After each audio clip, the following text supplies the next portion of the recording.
Alright guys, welcome to week 2.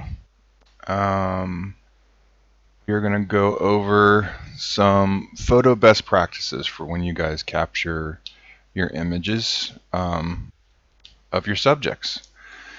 So to start out with, just a brief explanation of what the software does. Some of this will be review because I've mentioned it in class. I need to go over it anyways.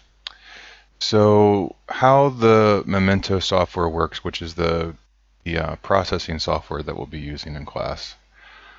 It works by evaluating the camera's location, orientation, its lens type, the lens distortion, and distance to subject and things like that. It compares and contrasts the pixels across the group of photos, and the entire scene matches and triangulates visual features.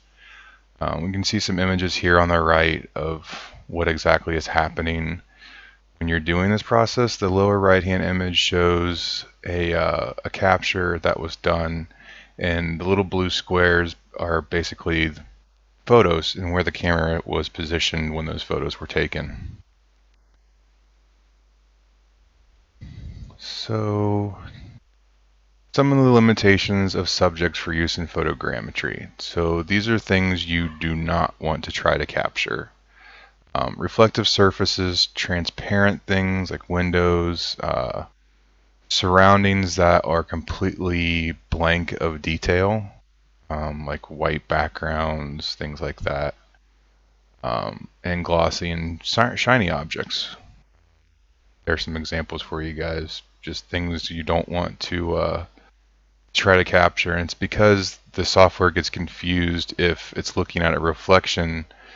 It doesn't know what the object is you're capturing, the reflection or the object that's being reflected onto. Next, so camera requirements and settings. Get into the really important stuff.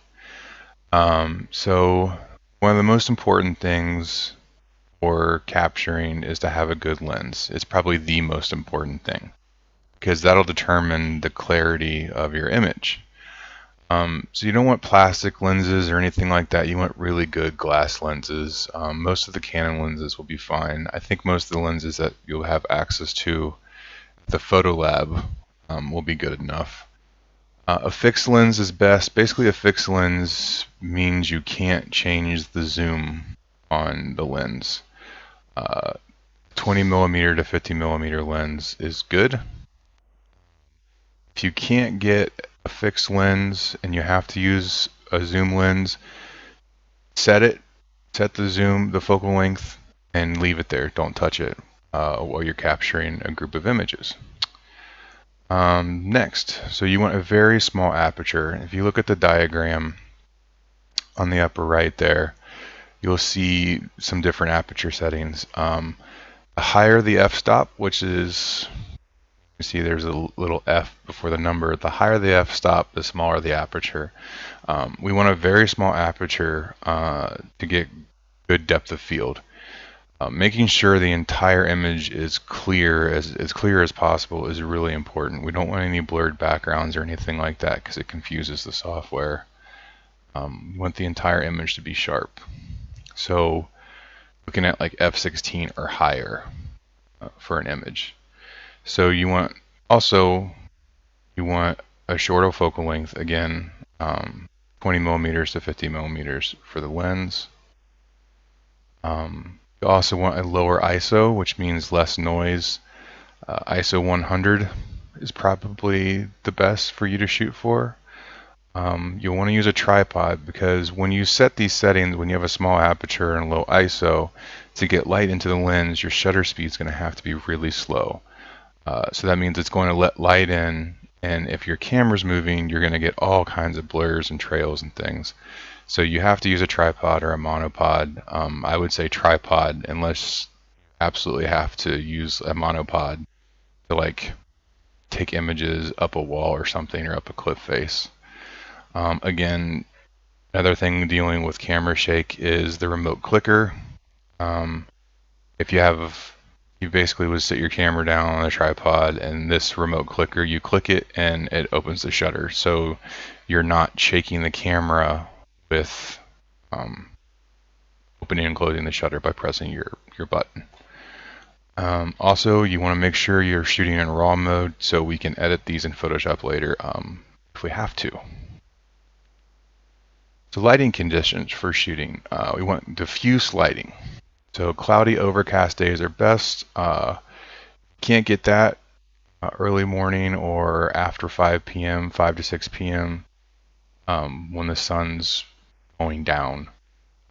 Being in Columbus this time of year, you guys should have no problem with overcast days.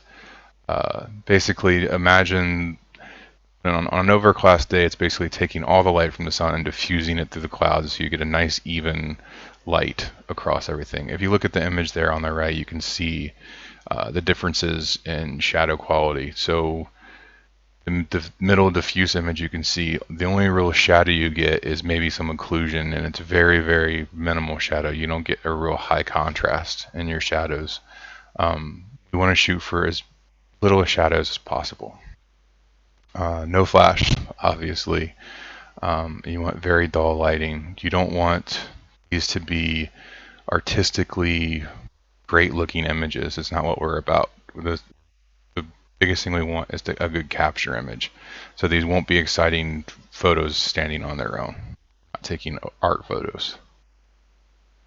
So ways of capture. So there's two major ways of capture. There's fixed, where you move around the subject. This is best for monochromatic objects like white, gray, like that kind of thing. Or you move the objects, which works well for color and feature-rich subjects. These are flexible rules. You can do fixed or moving the object depending on what your subject is. You can see over there on the right, there's an image, and it shows you basically you're orbiting around your feature of interest. This is what is referred to as an orbit. So, capture strategies. For isolated objects, you want one photo every 5 to 10 degrees, which if you look at this image, so you're going to take a photo, step 5 to 15 degrees, take another photo, step another 5 to 15, take another photo, and so on in one orbit on one horizontal plane.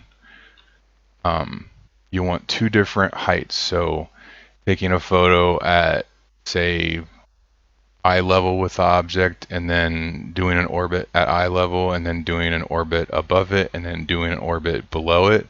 You want 2 to 3 orbits per object. For detail, you want to make sure you have connection photos, which means if you're taking an orbit and then you want to step in to take detail, you want to step in, take another photo, step in, take another photo, so there's connection between your furthest away point and your closest away point, so the software can track the detail in between. Always shoot lots of coverage. Better to have more and not need it than less and need it. You want to shoot 100 to 150 photos per object, depending on the object you've got. For exteriors, no panoramas. You want to step around the object, not move the camera. You don't want to just pan the camera across an object. You want to actually physically walk across it. No spherical shots, like looking up at an object with a wide angle lens, that just won't work. If you can't do buildings that way. We can get into building capture a little later. Don't pivot around your own axis. Move to capture your photos.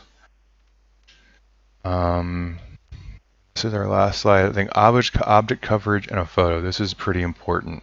So you want 70% or more of the pixels in your photos to be your object.